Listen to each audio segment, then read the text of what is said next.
1959 का मुंबई। भारतीय नौसेना के बहादुर कमांडर कवास मानेकशॉ नानावती अपनी खूबसूरत अंग्रेज पत्नी सिल्विया और 3 प्यारे बच्चों के साथ खुशी से जीवन बिता रहे थे।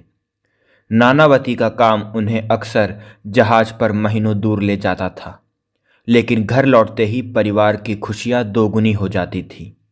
मुंबई की चमकदार जिंदगी में वे एक अमीर सिंधी व्यापारी प्रेम आहूजा से मिले। प्रेम आकर्षक, अमीर और अविवाहित था।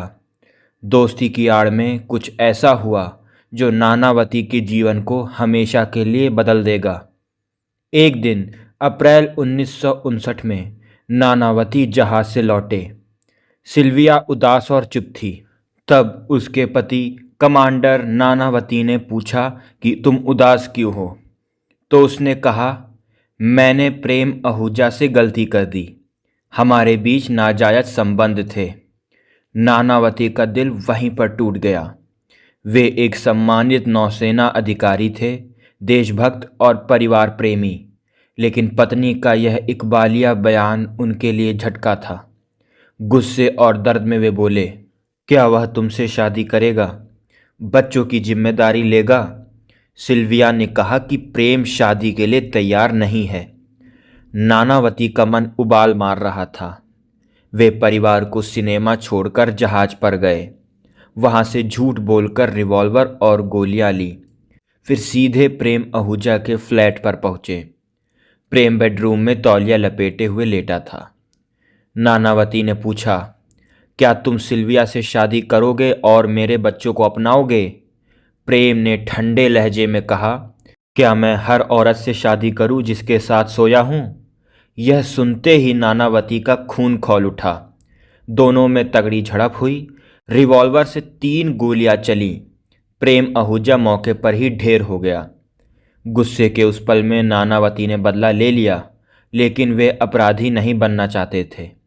वे कार में बैठे, प्रोवोस्ट मार्शल से मिले और फिर पुलिस स्टेशन पहुंचकर सरेंडर कर दिया। मैंने प्रेम आहूजा को गोली मारी है, उन्होंने कहा। मुंबई सनसनी में डूब गया। अखबारों में सुर्खियां, नौसेना अधिकारी ने पत्नी के प्रेमी की हत्या की।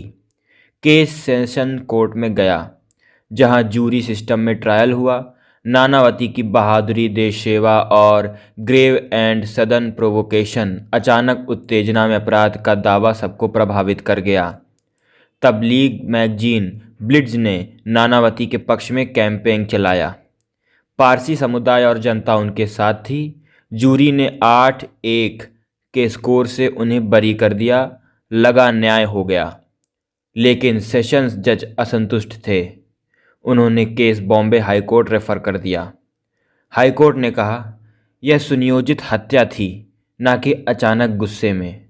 जूरी का फैसला मीडिया और जनभावना से प्रभावित था। नानावती को हत्या का दोषी ठहराया और उम्र कैद की सजा सुना दी गई। नानावती सुप्रीम कोर्ट गए।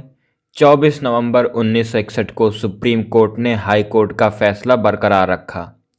कोर्ट ने कहा, प्रेम के अपमानजनक शब्दों से उत्तेजना हुई, लेकिन इतना समय बीतने के बाद रिवॉल्वर लेकर जाना प्रीमेडिटेटेड था।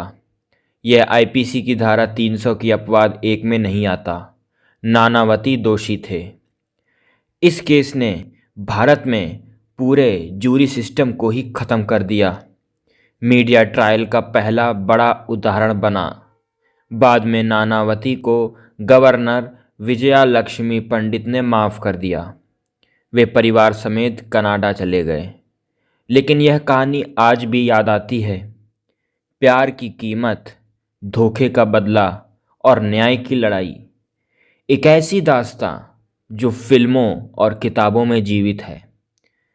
इसी घटना पर एक फिल्म बनी है, रुस्तम, जिसमें अक्षय कुमार लीड रोल में है।